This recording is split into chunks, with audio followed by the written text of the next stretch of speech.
जय हिंद। आज के क्लास में हम लोग हिंदी के महत्वपूर्ण नोट्स को कवर करने वाले हैं और ये जो नोट्स है आपके एग्जाम पैटर्न पर बिल्कुल आधारित है और टोटल जितने भी मैं आपको क्लास प्रोवाइड कर रहा हूँ सारे नोट्स जो है आपके एग्जाम पैटर्न पर आधारित है और सिलेक्टेड क्वेश्चन जो सभी है वो प्रीवियस ईयर क्वेश्चन से आपको दिया जा रहा है। और ये जितने भी क्वेश्चन है पिछले जो भी एग्जाम हुआ है उसमें सारा क्वेश्चन जो है पूछा हुआ है, इसलिए ये जितने भी सारे क्वेश्चन है वो आपको जो है बहुत ही हेल्पफुल होने वाला है। तो सारे चीज़ों को आप ध्यान से देखेंगे और सारे क्वेश्चन को आप याद करते जाएंगे, ठीक है। अब मैं सरल भाषा में आपको समझाने की कोशिश करता हूं और एक एक क्वेश्चन को सही से 2 बार रिपीट करके पढ़ता हूं ताकि जो है आपको ये क्वेश्चन जो है याद हो जाए। और जैसे कि आपने क्यूज करते हैं आप बैठ करके और आपस में पूछताछ करते हैं तो उससे सुनने से जो है ज़्यादा याद होता है, उसी प्रकार से मैं आपको डायरेक्ट याद कराने की कोशिश करता हूँ, ठीक है। तो चलिए आज के क्लास को देख लेते हैं। आज के क्लास का पहला क्वेश्चन है कि देखिए कि कह रहा है कि इंद्र शब्द का स्त्रीलिंग रूप है क्या है। बताना है कि इंद्र शब्द का स्त्रीलिंग रूप क्या है। आपको जो है इसको जल्दी जल्दी कमेंट कीजिए। फास्ट जो भी आपको क्वेश्चन आ रहा है उसको कमेंट करके बताएंगे और जो है बताते चलिए, बोलते चलिए। तो आपका करेक्ट आंसर हो जाएगा, क्या हो जाएगा इसका, तो ये इसका हो जाएगा इंद्रानी, ठीक है। इंद्र शब्द का स्त्रीलिंग रूप क्या हो जाएगा, इंद्रानी। जैसे कि आपने देखे होंगे,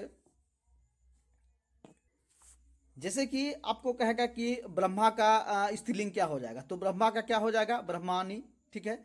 तो उसी प्रकार जैसे कि कहेगा आपको, जैसे कहेगा कि ज्येष्ठ का, तो जेठ का क्या हो जाएगा, तो जेठ का हो जाएगा जेठानी, ठीक है। तो इसी प्रकार के आपका स्त्रीलिंग जो है ये रूप इंद्र का इंद्रानी हो जाएगा, ठीक है। चलिए नेक्स्ट क्वेश्चन को देखते हैं। अगला क्वेश्चन है आपका कि ऊ शब्द का उच्चारण स्थान क्या है। आपको बताना है कि ऊ शब्द का उच्चारण स्थान क्या है, यानी कि ऊ शब्द जो ध्वनि निकलता है ये हमारे मुख से कहाँ से ध्वनि निकलता है, ठीक है, और कौन आकार का बनाता है, ठीक। तो आपको ये जो वर्ण का उच्चारण स्थान से है तो आपको बताना है कि ऊ का उच्चारण क्या हो जाएगा। तो आपका करेक्ट आंसर हो जाएगा ये ओष्ठ से। कैसे हो जाएगा, ओष्ठ। जब ऊ हम बोलेंगे तो आपका पूरा देखिए देखे होंगे कि ऊ जो बोलने के बाद जो है ओष्ठ पे जो है जोड़ पड़ता है, इसलिए इसका उच्चारण स्थान क्या हो जाएगा, तो ओष्ठ हो जाएगा, ठीक है। अगला क्वेश्चन देखिए कि कह रहा है कि सूर्योदय का सही संधि विच्छेद क्या है। सूर्योदय, सूर्योदय को का जो है पूछ रहा है कि सूर्योदय का संधि विच्छेद क्या हो जाएगा। तो आपका करेक्ट आंसर क्या हो जाएगा, सूर्य जोड़ उदय। क्या हो जाएगा, सूर्य जोड़ उदय आपका, यानी कि सी नंबर करेक्ट हो जाएगा, सूर्योदय, ठीक। अगला सवाल देखिए कि कह रहा है कि अगर मगर करना का अर्थ क्या है। कह रहा है कि अगर मगर करना का अर्थ क्या है, यानी कि अनेक शब्द के बगले में आपको एक शब्द बताना है, ठीक। तो आपका करेक्ट आंसर हो जाएगा कि बहाने बनाना। कह रहा है ना, जैसे कि वो कुछ भी चीज़ देने के में जो है अगर मगर कर रहा है या ये काम करने के लिए अगर मगर कर रहा है, तो आपको इससे क्या साबित होता है कि वो जो है किसी चीज़ के लिए बहाना बना रहा है, ठीक ना। तो इसका अनेक शब्दों के बदले एक शब्द क्या हो जाएगा, बहाने बनाना, ठीक। अगला सवाल देखिए कि कह रहा है कि दयानंद में प्रत्युक्त संधि का नाम बताए। दयानंद जो है, दयानंद में कौन सा संधि आपको लग रहा है, इसको बताना है कौन सा संधि है। तो आपका करेक्ट आंसर हो जाएगा ये जो है क्या है, दीर्घ संधि। कौन सा हो जाएगा, तो दीर्घ संधि राइट आंसर, नहीं सी आपका राइट हो जाएगा, ठीक। अगला सवाल देखिए कि कह रहा है कि सन्मति का सही संधि विच्छेद क्या है। सन्मति का आपको बताना है कि सन्मति का संधि विच्छेद क्या है। तो आपका क्या आंसर हो जाएगा, जल्दी जल्दी फटाफट कमेंट कीजिए। तो आपका करेक्ट आंसर हो जाएगा, इसका हो जाएगा सत जोड़ मति, ठीक। सत जोड़ मति आपका सन्मति हो जाएगा। नेक्स्ट क्वेश्चन देखिए कि कह रहा है कि पवन का सही संधि विच्छेद क्या होगा। पवन का बताना है आपको संधि विच्छेद क्या हो जाएगा। और ये सब जो सारे सवाल है इसको लगातार जो प्रीवियस ईयर क्वेश्चन में जो है पूछा गया है, इसलिए ये सब जो है वीवीआईपी सवाल है, सबको आपको याद करना है। ये सब आपको तो ऐसे ही मुंह पर याद रहना चाहिए, ठीक है, इनको सब कोई भारी नहीं है। तो एक रिवीजन के तौर पर मैं आपको करा दे रहा हूं, ठीक। तो इससे आपको डायरेक्ट ही आपको याद हो जाएगा। तो आपका राइट आंसर हो जाएगा, क्या हो जाएगा, पो जोड़ अन। क्या हो जाएगा, पो जोड़ अन, यानी कि पवन, ठीक। अगला सवाल देखिए कि कह रहा है कि उत हार के योग से कौन सा शब्द बनेगा। कह रहा है कि उत जोड़ हार के योग से क्या शब्द बनेगा। तो आपको बताना है इसका करेक्ट आंसर, जल्दी जल्दी कमेंट कीजिए। तो आपका सही आंसर हो जाएगा इसका क्या हो जाएगा, बी नंबर, यानी कि उद्धार हो जाएगा। क्या हो जाएगा, तो उद्धार हो जाएगा, ठीक। अगला सवाल देखिए कि यह कह रहा है कि पर्यावरण का सही संधि विच्छेद क्या है। पर्यावरण का संधि विच्छेद क्या है, आपको बताना है कि पर्यावरण का संधि विच्छेद क्या है। तो आपका करेक्ट आंसर हो जाएगा जो हो गया परिजोर आवरण। क्या हो जाएगा? परिजोर आवरण अर्थात पर्यावरण। ठीक, अगला सवाल देखिए कि कह रहा है कि अनुनासिक का संबंध होता है। अनुनासिक का संबंध जो है ये किससे होता है, कहाँ से होता है, ये कहाँ से ध्वनि निकलता है अनुनासिक का? तो आपका करेक्ट आंसर हो जाएगा ये कहाँ से है, तो नाक और मुंह दोनों से। अनुनासिक का कहाँ से निकलता है, तो नाक और मुंह दोनों से जो है ये ध्वनि निकलता है। ठीक, तो अनुनासिक क्या हो जाएगा, नाक और मुंह। अगला सवाल देखिए कि कह रहा है कि अनुनासिक व्यंजन कौन से होते हैं। आपको बताना है कि अनुनासिक व्यंजन कौन कौन से होते हैं, कितने होते हैं। तो आपका करेक्ट आंसर हो जाएगा ये जो है क्या हो जाएगा, वर्ग के पांचवा अक्षर। वर्ग के पांचवा अक्षर जो है अनुनासिक व्यंजन होते हैं। अगला सवाल देखिए कि कह रहा है कि हिंदी वर्णमाला में स्वरों की संख्या कितनी है। आपको बताना है कि हिंदी वर्णमाला में स्वर कितने हैं। तो आपका करेक्ट आंसर हो जाएगा ये जो है कितने हैं, 11, यानी कि सी नंबर आपका करेक्ट हो जाएगा। स्वर कितने हैं, तो 11 आपका करेक्ट आंसर हो जाएगा। अगला सवाल देखिए कि कह रहा कि जो पहले कभी ना हुआ हो, जो पहले कभी ना हुआ हो उसको क्या कहेंगे, यानी कि अनेक शब्दों के बदले में एक शब्द आपको बताना है कि जो पहले कभी नहीं हुआ हो। ठीक, तो आपका करेक्ट आंसर क्या हो जाएगा, तो ये हो जाएगा अभूतपूर्व, यानी कि जो पहले भी कुछ नहीं हुआ हो या कोई घटना नहीं घटा हो तो उसको यह जो है यह क्या हो जाएगा, तो अभूतपूर्व। नेक्स्ट क्वेश्चन देखिए कि कह रहा कि जो कहा ना जा सके, जो कहा ना जा सके वो क्या हो जाएगा, जल्दी जल्दी कमेंट कीजिए। ये बिल्कुल जो है हल्का क्वेश्चन है और आपके लिए रिवीजन के लिए ये सब क्वेश्चन को सेट किया गया है। तो आपको कमेंट करके बताना है कि इसका करेक्ट आंसर क्या होगा। तो इसका करेक्ट आंसर क्या हो जाएगा, तो अकथनीय। क्या हो जाएगा, अकथनीय, यानी कि ए नंबर आपका राइट आंसर हो जाएगा। जो कहा ना जा सके ये क्या हो जाएगा, अकथनीय। अगला सवाल देखिए कि कह रहा है कि समय की दृष्टि से अनुकूल क्या है। समय की दृष्टि से अनुकूल क्या है आपको बताना है। तो आपका करेक्ट आंसर क्या हो जाएगा, तो ये हो जाएगा समयानुकूल। क्या हो जाएगा, समयानुकूल। ठीक, अगला सवाल देखिए कि कह रहा है कि जो सब कुछ जानता है, जो सब कुछ जानता है तो उसको क्या कहेंगे।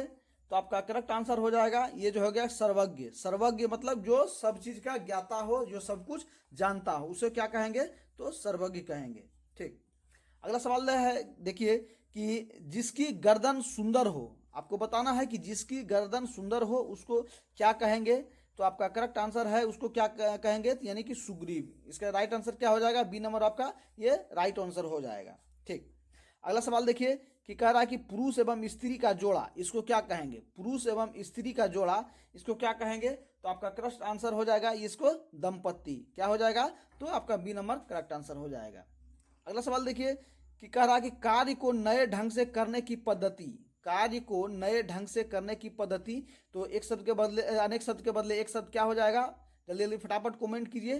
तो आपका करेक्ट आंसर हो जाएगा, क्या हो जाएगा कि ये नवनीकरण। ठीक, तो नवनीकरण इसका करेक्ट आंसर हो जाएगा। बिल्कुल ही साधारण सा सवाल है, इसको आपको मुंह पर हमेशा याद रखना चाहिए। और आपके लिए जो है ये विशेष करके जो प्रीवियस ईयर में जो भी जिस तरह से पैटर्न पर दिया गया है उसी पैटर्न से जो है ये क्वेश्चन सारा लिया गया है और इस तरह से आपको सारे क्वेश्चन को याद करते जाना है। ठीक है, अगला सवाल देखिए कि कह रहा है कि जंगल में लगने वाली आग, जंगल में लगने वाली आग इसको क्या कहेंगे। तो आपका करेक्ट आंसर हो जाएगा ये हो जाएगा आपका दावानल। क्या हो जाएगा, दावानल। अगला सवाल देखिए कि कह रहा है कि ज्येष्ठ का विलोम क्या होगा। आपको ज्येष्ठ का विलोम पूछ रहा है कि ज्येष्ठ का विलोम क्या हो जाएगा, यानी कि उल्टा शब्द इसका क्या हो जाएगा। ज्येष्ठ मतलब क्या होता है, बड़ा। ज्येष्ठ मतलब बड़ा हो जाएगा और उसका जो है विलोम क्या बनेगा, तो छोटा। तो छोटा को क्या कहेंगे हम लोग, तो अब जल्दी जल्दी कमेंट कीजिए बताइए। तो छोटा को क्या कहेंगे, तो कनिष्ठ। आपका सी नंबर ऑप्शन के हिसाब से सी नंबर आपका सही हो जाएगा। अगला सवाल देखिए कि कह रहा है कि गमन का विलोम शब्द क्या है। कह रहा है कि गमन का विलोम शब्द क्या है। गमन, गमन मतलब क्या हो जाएगा, गमन मतलब चल जाना, प्रस्थान कर जाना, मतलब जो बीत गया चल गया उसको गमन कहेंगे। ठीक, तो इसका विलोम क्या हो जाएगा, इसका उल्टा क्या हो जाएगा, जल्दी जल्दी फटाफट कमेंट कीजिए। तो इसका उल्टा हो जाएगा, यानी कि गमन मतलब चल गया, तो इसका उल्टा क्या हो गया, आ गया, यानी कि आगमन। आपका डी नंबर करेक्ट आंसर हो जाएगा। इस तरह से आप जो है सिंपल सी सरल भाषा में आप समझिए, और जो है आप क्वेश्चन को ध्यान से, मैं बार बार कह रहा हूँ कि आप क्वेश्चन को सबसे पहले पढ़िए और क्वेश्चन को समझिए कि इसमें क्या कह रहा है। ठीक, इसके बाद जो है आप ऑप्शन को देखिए कि मेरा जो इस क्वेश्चन के अकॉर्डिंग जो है ऑप्शन में क्या बन सकता है। ठीक, तो उसको आप देखिए, तो उसको जो है आपको हिट करना है। ठीक, अगला सवाल देखिए कि कह रहा है कि अवनी का विलोम शब्द क्या है। आपको बताना है कि अवनी का विलोम शब्द क्या है। तो आपका करेक्ट आंसर हो जाएगा ये जो क्या हो जाएगा, अंबर।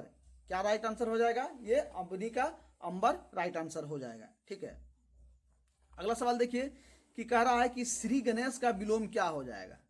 श्री गणेश, श्री गणेश का विलोम क्या हो जाएगा। तो श्री गणेश मतलब क्या होता है कि चलिए श्री गणेश करते हैं, या मतलब कि कोई भी कार्य को यदि शुभ कार्य को कर रहे हैं तो उसको श्री गणेश यानी कि इससे डिनोट करते हैं, यानी कोई भी कार्य को शुरुआत करते हैं। ठीक है, तो श्री गणेश मतलब क्या होता है, तो शुरुआत करना। ठीक, तो इसका विलोम क्या हो जाएगा, जल्दी जल्दी कमेंट कीजिए, फटाफट कमेंट कीजिए। तो आपका करेक्ट आंसर हो जाएगा जो है ये हो जाएगा इति श्री। क्या हो जाएगा, तो इति श्री मतलब अब समाप्त हो चुका। क्या हो जाएगा, इति श्री मतलब अब समाप्त हो चुका। अगला सवाल देखिए कि कह रहा है कि अथ का विलोम क्या होगा। बताइए अथ का विलोम क्या हो जाएगा। तो आपका करेक्ट आंसर हो जाएगा ये हो जाएगा इति। क्या हो जाएगा, इति, यानी कि डी नंबर आपका करेक्ट आंसर हो जाएगा।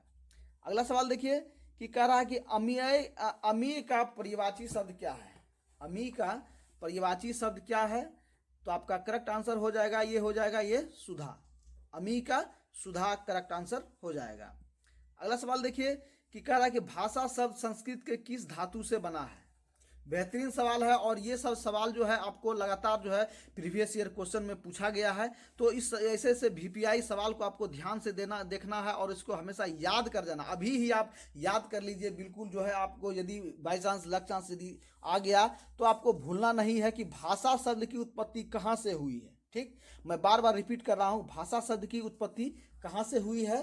तो आपका करेक्ट आंसर क्या हो जाएगा, तो आपका करेक्ट आंसर हो जाएगा ये भाष से, यानी कि डी नंबर करेक्ट हो जाएगा, यानी कि भाष से जो है ये भाषा शब्द की उत्पत्ति हुई है। तो फ्रेंड्स आपके लिए बिहार डीएलएड के लिए जो है स्पेशल ग्रुप चलाया जा रहा है, जिसमें से आपको सभी पीडीएफ जो है उपलब्ध कराया जा रहा है, और साथ ही साथ जो है प्रीवियस ईयर का जितने भी क्वेश्चन है, सिलेक्टेड क्वेश्चन है, उसको जो है वहाँ जो हमारे टीम द्वारा जो प्रोवाइड किया जा रहा है। इसके साथ ही आपको डेली जो है प्रैक्टिस सेट दिया जा रहा है, और आपका जो एग्जाम है बिल्कुल कम समय बचा है, मात्र गिने चुने दिन बचा है, मुश्किल से 20 दिन आसपास में जो आपका एग्जाम बचा हुआ है। इन कम समय में आपको बेहतर तैयारी करना है तो आप हमारे स्पेशल ग्रुप से जुड़ जाइए, वहां आपको सारा कंटेंट जो है प्रोवाइड किया जाएगा। लेकिन ग्रुप ज्वाइन करने के लिए एक शर्त है कि आपको जो है मिनिमम पे जो है 31 रुपया पे करना होगा। ठीक है, आपको जो है 31 रुपया पे करना होगा इसमें। तो यहाँ व्हाट्सअप नंबर दिया गया है, इस पर जो है आपको एसएमएस करना है, और इसके बाद जो है आप 31 रुपया आपको पे करना होगा इसके लिए, तब जो है आपको ग्रुप में ऐड कर दिया जाएगा। ठीक, तो चलिए नेक्स्ट क्वेश्चन को देख लेते हैं। तो आपका अगला क्वेश्चन कह रहा है कि तरुण का विपरार्थक शब्द क्या बताइए। तरुण का विपरार्थक शब्द क्या हो जाएगा, यानी कि तरुण का उल्टा क्या हो जाएगा।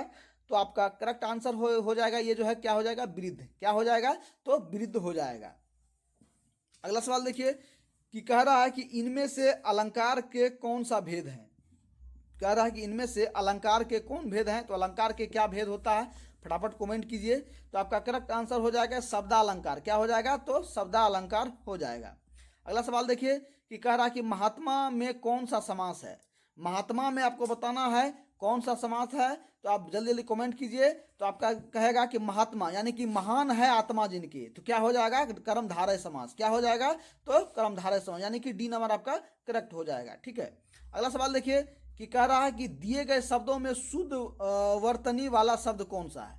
दिए गए शब्दों में शुद्ध वर्तनी वाला शब्द कौन है, कि कौन जो है सबसे शुद्ध लिखा गया है। तो आपका करेक्ट आंसर हो जाएगा ये जो है क्या हो जाएगा, तो स्रोत। स्रोत जो है ये शुद्ध शब्द लिखा गया है। अगला सवाल देखिए कि कह रहा है इनमें से कौन सी शब्द अशुद्ध है।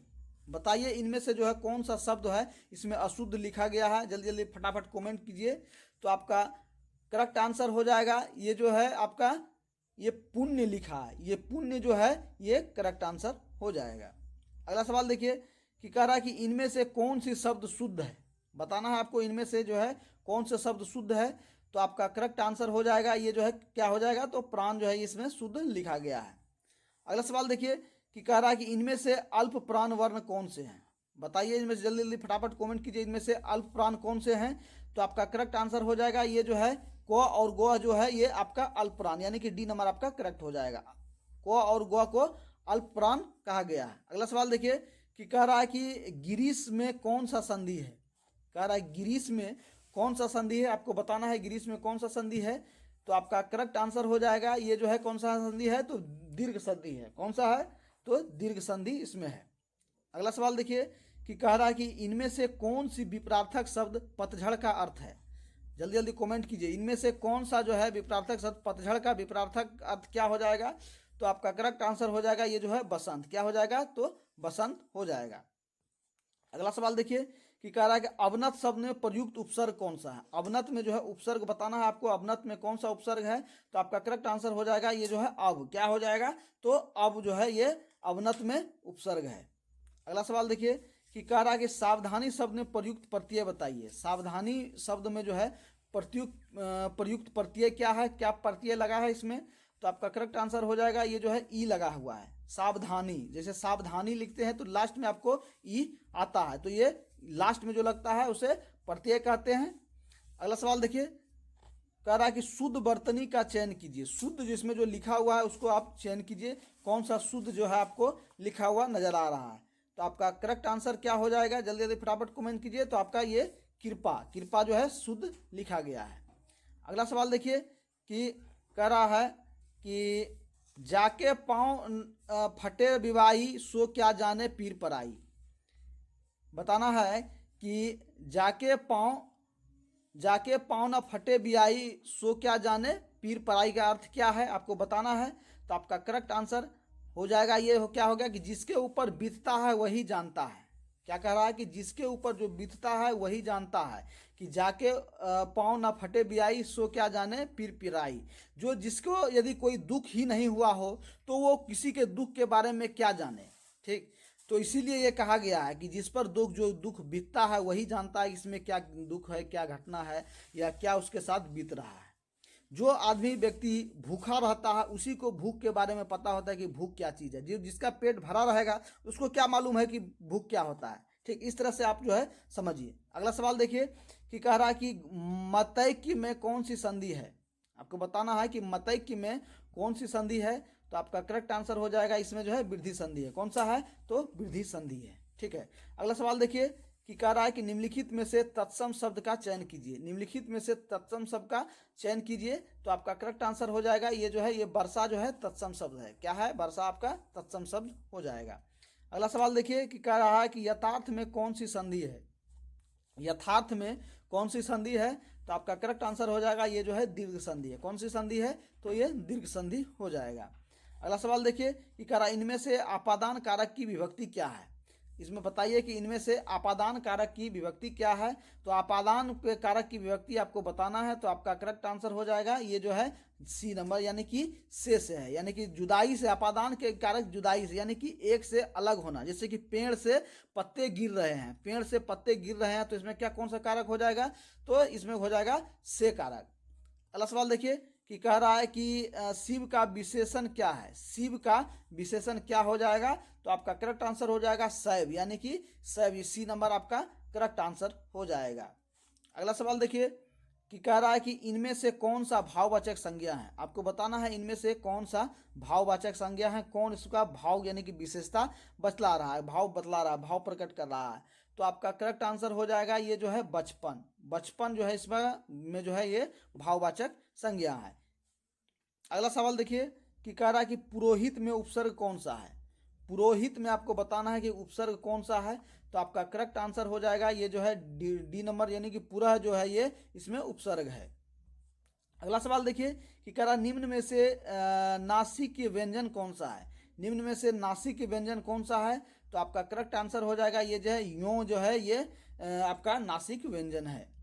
अगला सवाल देखिए कि कह रहा है कि हिंदी में मूलतः वर्णों की संख्या कितनी है। हिंदी में आपको बताना है मूलतः वर्ण कितने हैं। तो आपका करेक्ट आंसर हो जाएगा ये जो है 52 है। कितने हैं, तो 52 वर्ण है। अगला सवाल देखिए कि कह रहा है कि अक्षौ ध्वनि किसके अंतर्गत आती है। अक्षौ ध्वनि जो है ये किसके अंतर्गत आती है, तो आपका करेक्ट आंसर हो जाएगा ये संयुक्त वर्ण के अंतर्गत आती है। ठीक है, तो फ्रेंड्स आज कमेंट करके बताइए कि आज के क्लास में आपने कितना अटेम्प्ट लिया और आपका कितना टोटल सही आ रहा है। ठीक है, और यदि आप स्पेशल बैच से जुड़ना चाहते हैं तो आपको सिंपली सी हमारे व्हाट्सअप नंबर जो है इस पर मैसेज करना है। आपको जो है डीएलएड के स्पेशल ग्रुप में ऐड कर दिया जाएगा, लेकिन ग्रुप में ऐड होने के लिए आपको मिनिमम 31 रुपया पे करना होगा, तभी आपको ग्रुप में ऐड किया जाएगा। ठीक है, तो यहाँ आपको सारा नोट्स प्रोवाइड किया जाएगा, जितने भी नोट्स है वो सारा नोट्स प्रोवाइड किया जाएगा। और आपके एग्जाम का बिल्कुल ही समय नज़दीक आ चुका है और मात्र जो है 20 दिन आपको समय बच रहा है। तो इस 20 दिन में ही आपको बेहतर तैयारी करना है। ठीक है, आपको डेली प्रैक्टिस सेट दिया जाएगा, साथ ही साथ प्रीवियस ईयर में जो क्वेश्चन पूछा गया है, सिलेक्टेड क्वेश्चन पूछा गया है वो आपको दिया जाएगा। और साथ ही साथ आपको हमारे टीम के द्वारा जो सिलेक्टेड नोट्स है वो नोट्स आपको प्रोवाइड किया जाएगा। तो आपको सिंपली सी इस व्हाट्सएप नंबर पर मैसेज करना है और जो है 31 रुपया पे करके इस ग्रुप में ऐड हो सकते हैं। तो मिलते हैं नई जानकारी के साथ, नई इन्फॉर्मेशन के साथ, तब तक के लिए सभी भाइयों को जय हिंद।